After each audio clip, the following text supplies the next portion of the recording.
சீரியல்களின் full எபிசோடுகளை Sun டிவியில் ஒளிபரப்பான உடனே எக்ஸ்க்ளூசிவாக சன் நெக்ஸ்டில் மட்டும் ஃப்ரீயா பாருங்கள்.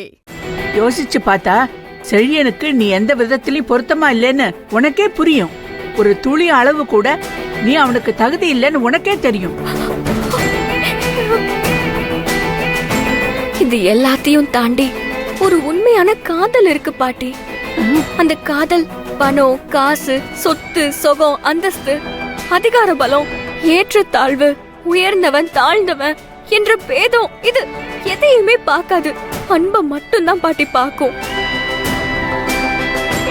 உண்மையான அன்புக்கு முன்னால நீங்க சொல்ற ஒவ்வொன்னும் ஒண்ணுமே இல்லைன்னு தான் அர்த்தம். என்னைக்கும் அன்புதான், அன்பு மட்டும்தான் பாட்டி ஜெயிக்கும். இந்த அன்பு அளவுக்கு அதிகமா செழியன் மேல இருக்கு. என்னோட அன்பு, இந்த அதிகாரம், ஆணவம், அந்தஸ்து, மதிப்பு இது எல்லாத்தையும் தோக்கடிச்சு செழியன என் கழுத்துல தாலி கட்ட வைக்கும். நான் இவ்வளவு தூரம் சொல்லியும் நீ பேசுறது நினைக்கிறதா நியாயம் பேசுனா என்ன அர்த்தம்?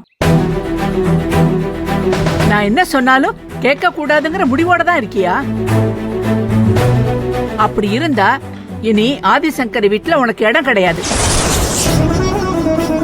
என்ன மீறி நீ அந்த வீட்டுக்குள்ள காலடி எடுத்து வச்சா நானே நீ இங்க வந்த நோக்கத்தையும் செழியனை விரும்புற விஷயத்தையும் ஆதிசங்கர் கிட்ட சொல்ல வேண்டி வரும். அப்படி சொன்னா ஆதிசங்கரி உன்னை ஏத்துப்பாளா? யோசி. அவமானப்பட்டு அடிபட்டு அந்த வீட்டை விட்டு விரட்டப்பட்டு நீ போறதுக்கு முன்னால நான் மரியாதையா சொல்றேன், நீயா அந்த வீட்டை விட்டு போயிடு. அதான் உனக்கும் நல்லது, எனக்கும் நல்லது. பாட்டி, நான் சொல்றத தயவு செஞ்சு கேளுங்க. என்ன அந்த வீட்டை விட்டு போன மட்டும் சொல்லாதீங்க பாட்டி. நான் வாழ வேண்டிய வீடு அதுதான் பாட்டி. அந்த வீட்டை நான் வீடா பாக்கல, நான் வாழ போற கோவிலா தான் பாக்குறேன். அங்க இருக்கிற அத்தை மாமாவை நான் மனுஷங்களா பாக்கல, தெய்வமா பாக்குறேன்.